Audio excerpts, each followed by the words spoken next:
Hello friends, there is a Hindi sentence you can see on the screen. पिछले महीने यदि तुम report submit ना करते तो तुम्हें नौकरी छोड़नी पड़ सकती थी। इसको अंग्रेजी में कैसे बनाया जाए? Last month if you hadn't submitted the report, you job. Now let's complete the sentence by filling the gap with the options given below. You might have had to quit job or might have had to quit or might have been have to quit. क्या होगा, इनमें से कौन सा option सही है या फिर इनमें से कोई भी ऑप्शन सही नहीं है, कुछ और हमें लिखना पड़ेगा यहाँ पर।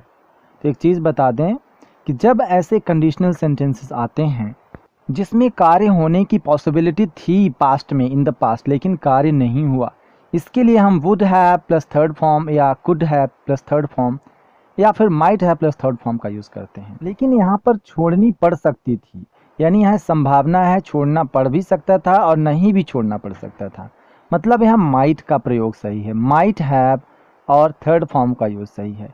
लेकिन यहाँ पर इन दिए हुए ऑप्शंस में से कोई भी ऑप्शन सही नहीं है।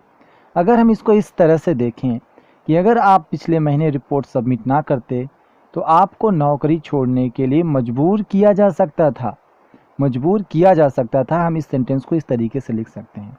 इसलिए इसको हमें इस तरीके से बनाना चाहिए, last month if you hadn't submitted the report you might have been forced to leave the job, to quit the job.